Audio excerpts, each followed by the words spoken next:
강의 주부의 19번째라고 제가 잘못 표기했습니다. 사무엘의 강의 오늘 20번째입니다. 오늘 본문을 다윗 언약이라고 일컬어지죠. 너무도 복된 말씀입니다. 유대인들, 이스라엘 사람들이 가장 사랑하는 말씀 가운데 하나입니다. 그런데 이 언약의 말씀의 시작은 이러합니다. 우리 7장 1절과 2절 말씀이죠. 우리 같이 한번 또 우리 스크린 보며 또 말씀 보며 읽어보겠습니다. 주님께서 사방에 있는 모든 원수에게서 다윗 왕을 안전하게 지켜주셨으므로 왕은 이제 자기의 왕궁에서 살게 되었다. 하루는 왕이 예언자 나단에게 말하였다. 나는 백향목 왕궁에 사는데 하나님의 궤는 아직도 휘장 안에 있습니다. 아멘. 나는 이렇게 평안 가운데 하나님의 은혜 가운데 백향목 왕궁에 이렇게 사는데 하나님의 궤는 아직도 그 천막 안에 휘장 안에 있다라는 거죠. 그러니까 다윗은 하나님의 궤는 어떡할까? 하나님이 집은 어떡할까? 하나님을 생각하고 있습니다. 하나님의 집에 대해서 하나님의 일에 대하여 마음을 쓰고 있는 거죠. 그런 다윗에게 주님은 네가 나를 생각해 주는구나. 나를 걱정해 주는구나. 그런데 내가 너의 걱정을 덜어줄게. 내가 너의 집을 지어줄게. 하나님이 사실은 그렇게 응답하시는 것입니다. 이것이 다윗의 언약이었습니다. 왜 하나님이 그러시냐? 다윗 안에 사실은 그 마음이 있기 때문에, 또 오늘 예배하는 우리 안에도 한편으로는 그 마음이 있기 때문인 것입니다. 우리도 그렇죠. 하나님을 생각합니다. 주의 교회를 둘러보고 돌아보고 그리고 이 모양 저 모양으로 섬겨갑니다. 그런데 우리 마음 한켠에는 고민이 있죠. 우리 또한 고민이 있고 염려가 있습니다. 나는 어떻게 하지? 나의 일은, 나의 집은 어떻게 되지? 나의 자녀들은 어떻게 되지? 그런 마음이 우리 안에 또 있는 것입니다. 하나님께서는 먼저 하나님 당신이 누구신지, 특별히 다윗에게 있어서 하나님이 어떤 분이셨는지를 말씀하세요. 기억하라라는 것이죠. 우리 8절 말씀입니다. 그러므로 이제 너는 나의 종 다윗에게 전하여라. 나 만군의 주가 말한다. 양떼를 따라다니던 너를 목장에서 데려다가 내 백성 이스라엘의 통치자로 삼은 것은 바로 나다. 아멘. 다윗을 향해서 너 원래 어떤 사람이었는가? 너 양떼를 따라다니던 너라고 말씀하십니다. 양을 치던 목동이었다는 말입니다. 그런데 양을 인도하는, 양떼를 인도하는 너, 양떼를 인도하던 목자라고 말하지 아니하고 양떼를 따라다니던 너, 이렇게 말씀하십니다. 왜 주님이 그렇게 말씀하셨을까? 왜냐하면 그것이 사실이기 때문입니다.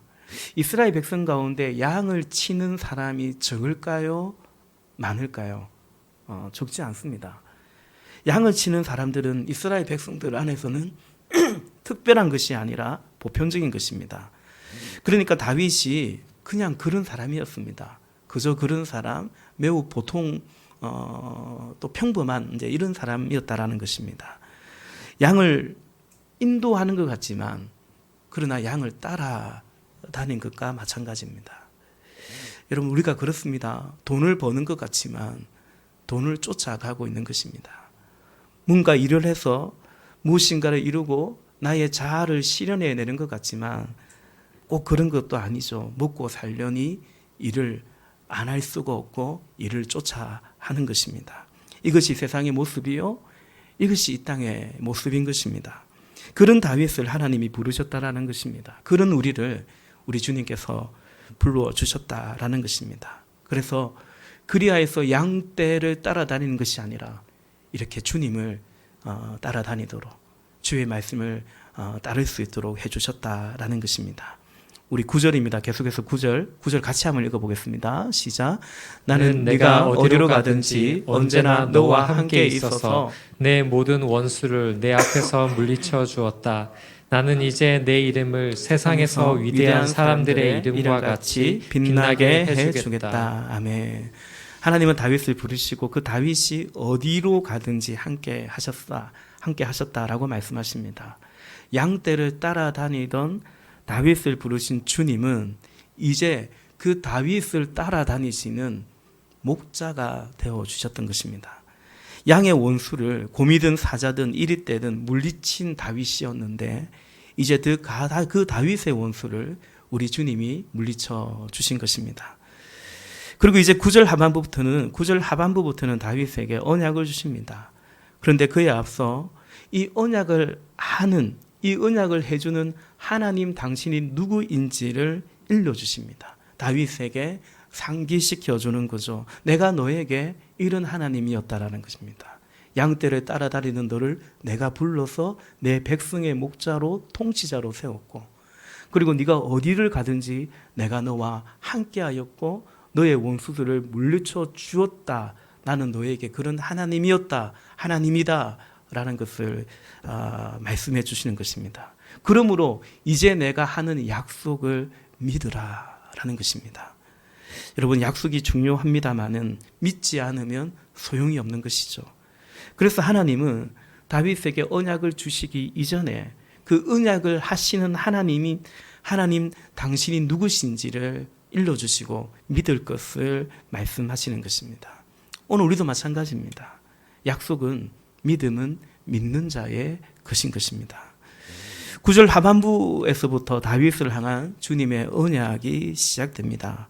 나는 이제 너 이름을 세상에서 위대한 사람들의 이름과 같이 빛나게 해주겠다 라고 약속하십니다. 이름이 빛난다, 명성이라고 할 수 있고 명예라고도 할 수 있겠죠.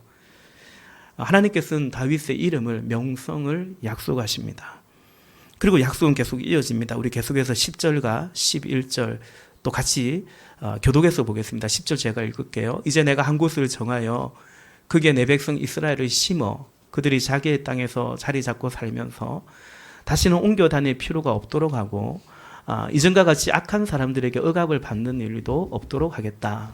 이전에 내가 나의 백성 이스라엘에게 사사들을 세워준 때와는 달리 내가 너를 너의 모든 원수로부터 보호하여서 평안히 살게 하겠다. 그뿐만 아니라 나 주가 너의 집안을 한 왕조로 만들겠다는 것을 이제 나 주가 너에게 선언한다. 아멘. 예, 10절에 보면 제가 2주 전인가 말씀드렸죠. 다윗이 너무너무 도망다니고 옮겨 다녔거든요.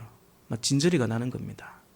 더 이상 옮겨 다니지 않고 자리 잡고 살도록, 자기의 땅에서 자리 잡고 살도록 하겠다라는 것입니다. 그리고 자리 잡고 사는데 막 억압을 받으면 무슨 소용이 있겠습니까? 억압을 받는 일이 없도록 시달리지 않도록 하겠다고 약속하십니다. 이것은 안위와 안정과 평안에 대한 약속이라고 볼 수 있습니다. 더 나아가 11절 끝에 가보면 아주 중요한 약속, 선언을 해주십니다. 그뿐만 아니라 나 주가 너의 집안을 한 왕조로 만들겠다는 것을 이제 나 주가 너에게 선언한다 말씀하십니다. 집안에 대한 약속입니다. 12절 이하부터 더욱더 구체적으로 말씀하시는데요. 집안에 대한 약속이라는 것은 곧 어떤 약속이겠습니까? 우리 집에 누가 살아요? 우리 집안에 누가 있어요? 후손에 대한 약속, 자녀에 대한 약속입니다. 다윗 왕조가 이어질 것이라는 약속을 하십니다. 여기 11절의 왕조는 원래 원어로 보면 집입니다. 히브리어로 바이트인데요. 다윗이 바이트를 지어드리겠다고 하나님께 말씀드리니까 하나님이 내가 너의 바이트를 지어줄게. 근데 여러분, 집이라는 것이 다만 우리가 사는 그 집만이 아니라 집안, 집의 가족들, 우리의 자녀 손들, 그것에 대해서 주님이 약속을 해주시는 것입니다. 우리 12절입니다. 12절 같이 또 보겠습니다. 시작. 너의 생애가 다하여서 네가 너의 조상들과 함께 묻히면 내가 내 몸에서 나올 자식을 후계자로 세워서 그의 나라를 튼튼하게 하겠다. 아멘. 다윗, 너가 생을 다하면, 너 죽으면 너의 자식을 후계자로 삼겠다라고 말씀하십니다. 얼핏 보면 여러분, 왕인데 왕이 죽으면 왕자 중에서, 그죠? 왕위를 이어가는 건데 이게 무슨 대단한 약속인가 싶지만 그렇지 않죠. 여러분, 모든 왕은 그런 불안 속에 있는 겁니다. 후계자에 대해서 불안합니다. 역사가 그 사실을 증거하죠. 우리가 구약을 통독하면서 열왕기서나 역대서를 읽어가다 보면 그 왕위가 그대로 후계자에게 이어지는 것이 그리 많지 않다라는 것을 우리는 보게 됩니다. 여러분, 다윗이 이스라엘의 2대 왕입니다. 두 번째 왕입니다. 초대 그 앞에 왕이 있죠. 그 왕이 누굽니까? 사울 왕이었습니다. 다윗이 사울의 아들이 아닙니다. 그죠? 뭐 사이이긴 하지만 아들이 아닙니다. 다윗은 사울의 후손이 아닌 거죠. 다윗은 사울 왕조가 어떻게 무너지는지, 얼마나 처참하게 몰락하는지를 보았습니다. 그리고 그 중심에 사실은 누가 있었는가? 다윗이 있었습니다. 다윗이 왕권의 왕위에 도전한 것은 아니었지만 어쨌든 다윗은 지금 그 사울의 몰락을 딛고서 왕이 된 것이 분명한 것이죠. 그러니까 나의 앞선 왕인 사울 왕도 그리 되었는데 나의 집안은 어떻게 될까? 나의 자녀 손은 어떻게 될까? 그런 다윗의 마음을 주님이 잘 아십니다. 그래서 이렇게 말씀하십니다. 우리 13절 이하 16절까지 또 교독의 삶을 읽어보겠습니다. 13절 제가 읽을게요. 바로 그가 나의 이름을 드러내려고 집을 지을 것이며 나는 그의 나라의 왕위를 영원토록 튼튼하게 하여 주겠다. 나는 그의 아버지가 되고 그는 나의 아들이 될 것이다. 그가 죄를 지으면 사람들이 저의 자식을 매로 때리거나 채찍으로 치듯이 나도 그를 징계하겠다. 내가 사울에게서 나의 총애를 거두어 나의 앞에서 물러가게 하였지만 너의 자손에게서는 총애를 거두지 아니하겠다. 내 집과 내 나라가 내 앞에서 영원히 이어갈 것이며 내 왕위가 영원히 튼튼하게 서 있을 것이다. 아멘. 15절에 내가 사울에게서, 다윗이 보는 왕은 사울이거든요. 하나님께서 다윗에게 내가 사울에게서는 나의 총애를 거두어 나의 앞에서 물러가게 하였지만 그 총애는 이제 사랑입니다. 사랑을 거두었다, 은총을 거두었다라는 것입니다. 그러나 너의 자손에게서는 거두지 아니하겠다 약속하십니다. 여러분, 하나님은 다윗의 마음을, 또 오늘 예배하는 우리의 마음을 깨뚫고 계시죠. 다윗은 비록 자신이 지금 이렇게 평안 가운데 있지만 두려운 겁니다. 그가 본 왕은 사울 왕인데 지금 내가 왕위에 앉아 있지만 불안한 것입니다. 그래서 하나님은 구체적으로 말씀하세요. 사울처럼 되지 않을 거야. 사울처럼 하지 않을 거야. 14절에 나는 그의 아버지가 되고 그는 나의 아들이 될 거야. 그래서 혹 그가 잘못을 하면 매를 들고 징계를 하겠지만 그러나 사울에게 했듯이 나의 사랑을, 총애를 거두지는 않을 거다. 그렇게 약속하십니다. 여러분, 이 말씀 가운데 하나님의 약속은 두 가지로도 정리될 수 있죠. 첫째는 버리지 않겠다라는 것입니다. 총애를 거두지 않겠다. 버리지 않겠다. 두 번째, 버릴 만큼 잘못했을 때 어떻게 하냐? 버리지 않겠다. 그러나 징계하겠다라는 것입니다. 매를 들고 종아리를 쳐서라도 사람 만들겠다. 주님의 사람으로 세워가겠다라는 것입니다. 여러분, 14절 말씀을 우리가 개역 개정으로 보면 좀 더 와닿고 또 구체적인 것 같습니다. 14절 우리 개역 개정으로 스크린 보면서 또 같이 읽어보겠습니다. 시작. 나는 그에게 아버지가 되고 그는 내게 아들이 되리니 그가 만일 죄를 범하면 내가 사람의 매와 인생의 채찍으로 징계하려니와. 하나님은 징계하십니다. 사람의 매와 인생의 채찍으로 징계하십니다. 근데 우리가 잘 알듯이 히브리서 기자는 그 징계를 뭐라고 말하는가? 히브리서 12장 6절과 7절에 보니까 주님께서는 사랑하시는 사람을 징계하시고 아들로 받아들이시는 그 아들마다 채찍질하신다. 7절에 징계를 받을 때 참아내십시오. 하나님께서는 자녀에게 대하듯이 여러분에게 대하십니다. 그래서 징계합니다. 아버지가 징계하지 않는 자녀가 어디에 있겠습니까? 라고 말합니다. 여러분, 징계는 단순한 그냥 어떤 폭력, 학대 이런 것이 아닙니다. 학대는 한 사람만 괴롭지만 징계는 둘 다 괴롭습니다. 그렇죠? 아이들을 키워보면 경험하죠. 분명한 것은 말씀처럼 사랑하시는 사람을 징계한다. 아들에게 종아리를 친다라고 말씀하십니다. 다시 말해서 버리는 자에게는 더 이상 징계는 없다라는 것입니다. 그래서 히브리서 12장 8절에서 그 사실을 말씀하시죠. 징계는 다 받는 것이거늘 너에게 없으면, 만약 그게 없으면 사생자요 친아들이 아니니라 버리운 자라고 말씀하는 것입니다.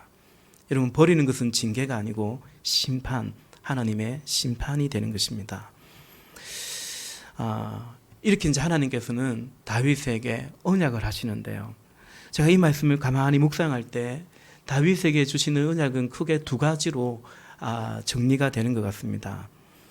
그것은 곧 다윗의 마음을 통찰하시는 주님께서 다윗에게 주시는 위로이며 약속이 됩니다. 그것이 바로 오늘의 이제 설교 제목이기도 합니다. 첫 번째는 내 일은 어떡합니까? 라는 것입니다. 두 번째는 내 일은 어떡합니까? 라는 것입니다. 뭐 말장난이라고 생각하지 마시고 좀 고급스러운 말로 언어 유희, 워드 플레이 이런 말을 쓰는데요. 그렇게 이해해 주시면 되겠습니다. 아내의 말을 들어야 되는 것 같습니다. 역시 제가 집사람한테 그러나 제가 묵상하면서 하나님이 주신 어떤 생각인데요. 이번 주 설교 제목으로 내 일은 어떡합니까? 내 일은 어떡합니까? 이거 어떠냐 물어보니까 그거 하지 말라고 하지 말라고 했는데 그냥 했습니다. 여러분, 다윗이 이스라엘의 목자가 되어 있고 통치자가 되어 있습니다. 그리고 하나님을 생각해요. 나는 백항목 왕궁에 사는데 하나님에게는 그에 비해 너무 초라한 저 휘장 안에 텐트 안에 있다라는 거죠. 하나님 집 지어 드릴 생각, 하나님의 일을 생각하고 있습니다. 그러나 다윗 안에는 내 일은 어떡하지? 자신의 안위와 안전에 대한 불안이 있는 것입니다. 그런 다윗에게 하나님은 사사 때처럼 그 사사들을 보내줬을 때처럼 하지 않겠다라고 말씀하세요. 여러분, 사사 때는 사사기 읽어보면 아시죠? 평안이 있다가도 그게 얼마 못 가고 또 전쟁이 일어나고 하나님이 징계였어요. 또 평안이 찾아온가 하면 또 이제 혼란이 갈등이 가중되고 그 평안과 혼란이 교차했던 사사 때처럼 그러지 않을 거라고 약속하십니다. 그리고 오늘은 나는 내 때는 그렇다고 치자. 지금은 이제 다윗이 평안 가운데 있어요. 나는 그렇고 내 때는 그렇는데 그럼 내 일은 어떡하지? 내 일은. 우리 자녀들은, 나의 자녀 손들은 이 왕조는 어떻게 되지? 그런 마음이 있는 거죠. 그에 대해서 주님께서 사울처럼 되지 않을 거라고, 너 몸에서 날짜가 후계자가 될 것이고 나는 그의 나라의 왕위를 튼튼하게 영원하게 해줄 것이라고 약속을 하십니다. 여러분, 그런데 우리가 잘 알듯이요, 이스라엘이 유다가 망합니까? 망하지 않습니까? 망했습니다. 역사 속에서 망했습니다. 우리가 열왕기하를 보면 그 끝을 보았죠. 바벨론으로 포로로 끌려갔습니다. 인간적인 시각으로 보면 다윗 왕조는 비참하게 망했던 것입니다. 그런데 13절에서 분명히 주님께서는 나는 그의 나라의 왕위를 다윗 너의 후손을 후계자로 세울 것이고 왕조로 세울 것인데 그의 나라와 왕위를 영원토록 하여 주겠다라고 약속했거든요. 그럼 이 약속과 어긋난 것이 아닙니까? 하나님께서 약속해놓고 약속을 어긴 것이 됩니까? 어긴 것일까요? 아니면 우리가 약속을 해도 지키고 싶어도 힘이 없으면 약속을 못 지키는 거거든요. 주님이 힘이 없어서 약속을 지키지 못하신 것일까? 그것 또한 아니라는 것을 우리는 또 알고 있습니다. 이 약속은 다윗의 자손으로 오신 예수 그리스도로 이어지죠. 그리고 이 약속은 그대로 지켜지고 성취되었고 또 성취되고 있고 성취될 것입니다. 역사 속에서 유다가 멸망한 것, 그 또한 사람의 매와 인생의 채찍으로 징계하시는 그 주님의 그 언약을 실행하셨던 것입니다. 다윗 언약은 이루어지고요. 영적 이스라엘은 반드시 회복이 될 것입니다. 그 히브리서 11장, 히브리서 1장 5절에서 히브리서는 이제 기독론에 관한 예수님이 누구신가 그런 이제 일종의 논문 같은 그런 어떤 말씀인데요. 이제 1장에 보면 천사보다 위대하신, 천사보다 크신 그리스도를 증거하면서 예수님에 대해서 증거하면서 히브리서 1장 5절에 이렇게 말합니다. 하나님께서 천사들 가운데서 누구에게 너는 내 아들이다, 내가 오늘 너를 낳았다고 말씀하신 적이 있습니까? 이 시편 2편 말씀을 인용한 거고요. 또 나는 그의 아버지가 되고 그는 내 아들이 될 것이다 라고 말씀하신 적이 있습니까? 나는 그의 아버지가 되고 그는 내 아들이 될 것이다. 오늘 본문 14절에서 그죠? 다윗의 아들에게 약속하신, 다윗의 후손에게 약속하신 그 약속이 곧 다윗의 후손으로 오신 예수 그리스도에 대한 약속이라는 것을, 성취라는 것을 우리에게 증거해주고 있습니다. 그런 점에서 여러분, 궁극적으로 이 언약은 어떻게 성취될까? 이 자손이 궁극적으로 다윗의 자손으로 후손으로 오신 마태복음 1장 1절에서 증거하고 있듯이 예수 그리스도에 관한 약속이고 성취라고 말씀드린 것처럼 궁극적으로 이 언약은 이스라엘 백성 가운데 영적인 이스라엘인 오늘 주를 믿는 주의 백성 우리들에게 어떻게 성취되는가라는 것입니다. 특히 오늘 말씀의 제목 또 언약의 관점에서 봤을 때 여러분, 우리의 일은 어떻게 될까요? 내 일은 어떻게 되겠습니까? 나의 삶은 어떻게 되겠습니까? 두 번째, 내 일은 어떻게 되겠다는 거죠. 우리의 미래는 어떻게 될 것이며, 내 때는 이런데 내 다음 때는 어떻게 될까? 우리의 자녀 손들은 어떻게 될까? 너무나 그것이 우리의 관심이고 우리의 깊은 생각들 아닙니까? 계시록 21장 5절에 이렇게 말씀하고 있습니다. 그때 제가 15절 말씀드렸나요? 죄송해요. 계시록 21장 5절인데요. 5절인데 제가 잘못 표기했습니다. 제가 읽어보겠습니다. 그때 보좌에 앉으신 분이 말씀하셨습니다. 보아라, 내가 모든 것을 새롭게 한다. 또 말씀하셨습니다. 기록하여라. 이 말은 신실하고 참되다. 개역개정에 보면 보라, 내가 만물을 새롭게 하노라 라고 말씀하십니다. 이 땅에서 여러분, 이 땅에서 우리의 일은, 우리의 내일은 주님께서 약속하신 그대로 마태복음 28장 20절 제일 마지막 구절에서 약속하신 그대로 보아라, 내가 세상 끝날까지 항상 너희와 함께 있을 것이다. 그 약속처럼 주님은 우리와 함께 하시는 줄로 믿습니다. 함께 하십니다. 그리하여서 우리는 어느 날에 이르게 되냐? 어떤 것에 이르게 되냐? 새 날을 맞이하게 된다는 것이죠. 내가 만물을 새롭게 한다는 것입니다. 우리 계시록 21장 5절을 봤는데 그 앞에 4절에 보면 이렇게 말씀하죠. 모든 눈물을 그 눈에서 닦아주시니 다시는 사망이 없고 애통하는 것이나 곡하는 것이나 아픈 것이 다시 있지 아니하느니 처음 것들이 다 지나갔음이라 말씀하십니다. 여러분, 우리의 삶은 어떻게 될까요? 우리의 내일은 어떻게 될까요? 그것이 이루고 이르면 그건 다시 있지 않는 것입니다. 다 지나가는 일이 되는 것입니다. 허무한가요? 허탈한가요? 그렇지 않습니다. 우리의 소망은 우리가 살아가는 우리의 삶을 통해서 무엇인가를 이뤄내고 집을 세우고 건축을 하고 우리의 자녀손들은 이렇게 될 것이며 거기에 우리의 소망, 궁극적인 소망이 있는 것이 아닙니다. 없어진다라는 것입니다. 다 지나가게 되는 것이고 모든 만물을 새롭게 하신다라는 것입니다. 여러분, 내일도 그리고 내일도 다시 없는 날이 옵니다. 이 땅에서 아무리 좋은 것이라도 위대한 것이라도 그건 처음 것이라 다 지나가는 것, 사라지는 것이다 말씀합니다. 좀 어려운 말이 될지 모르겠는데요. 우리는 성도는 그런 거예요. 성도는 사라질 것을 알고 영원한 것을 아는 것입니다. 성도는 여기에 근거해서 내 일은 어찌 됐든지, 내 삶은 어떻게 될 것인지, 그리고 내 일은 어떻게 될 것인지 우리는 모르는 자가 아니요 아는 자인 것입니다. 이 사실을 알기에 영원한 것과 영원하지 않은 것을 신자들은 분별하며 살아갑니다. 그래서 영원하지 않은 것들을 위해서라면,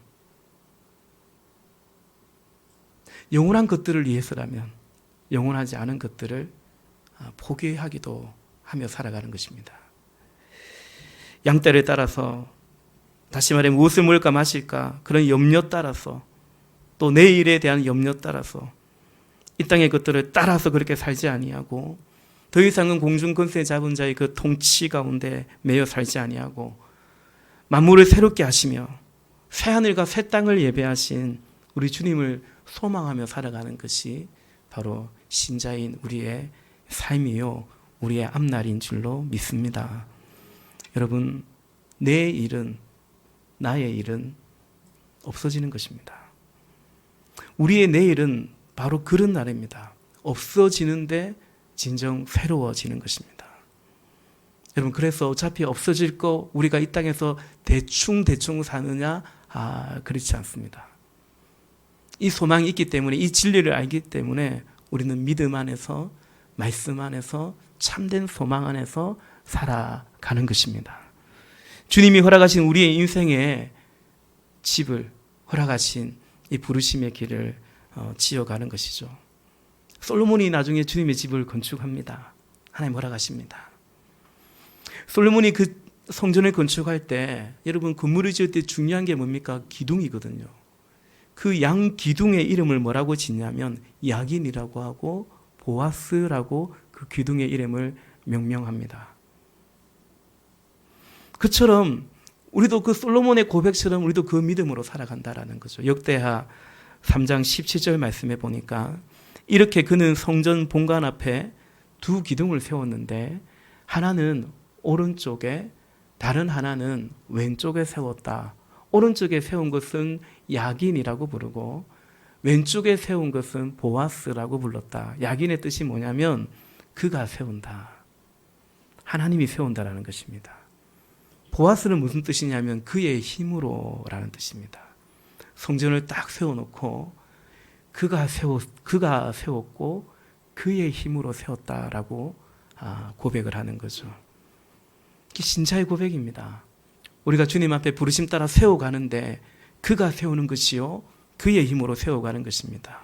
그러나 그 집도요, 그 성전도, 또 우리의 장막도 무너질 날이 온다는 것을, 새로워지는 날들이 온다는 것을, 그리고 무너지면 끝이 아니요 하늘부터 입혀질 새 옷을 입을 날이 온다는 것을 알고 나아가는 거죠. 우리의 삶은 어떻게 되냐? 우리의 내일은 어떻게 되냐? 무너지지만 그러나 새로운 옷을 입을 날이 온다. 우리는 그것을 사모하며 살아간다라는 거죠. 사도 바울이 고린도후서 5장 1절과 2절에 이렇게 말합니다. 땅에 있는 우리의 장막집이 무너지면, 우리의 목숨이 다하면, 그런 뜻입니다. 우리의 장막집이 무너지면 하나님께서 지으신 집, 곧 사람의 손으로 지은 것이 아니라 하늘에는 영원한 집이 우리에게 있는 줄 압니다. 2절, 우리는 하늘로부터 오는 우리의 집을 덧입기를 갈망하면서 이 장막집에서 탄식하고 있습니다 라고 말합니다. 신자는 갈망하며 살아가는 것이요, 그러나 이 땅에서, 이 장막집에서 또 탄식하며 살아가는 것이 신자의 삶입니다. 여러분, 그날까지 우리는 때로 눈물도 흘리고 애통도 하고 아프기도 하고 코로나도 걸리기도 하고 수술을 하기도 하고 그렇게 살아갈 것입니다. 사람의 매와 인생 막대기도 경험할 수도 있을 것입니다.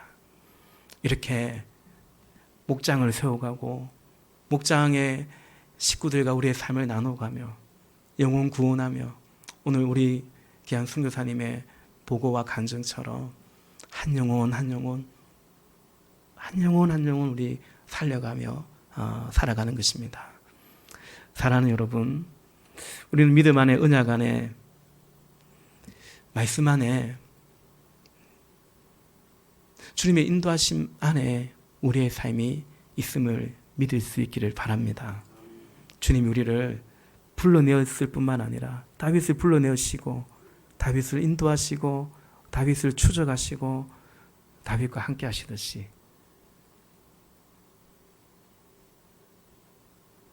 주님이 우리와 함께 하시는 것이죠. 그 믿음 안에 없어질 것이 없어진다는 것을 알고 그러나 또 영원한 것이 있다는 것도 알고 그래서 우리가 썩어 없어질 것을 붙들고 살아가는 것이 아니라 영원한 것을 갈망하며 살아가는 그런 저와 여러분 우리 모두가 될 수 있기를 주님의 이름으로 부탁을 드립니다. 우리 이 시간 함께 찬양하기로 합니다. 우리 주보에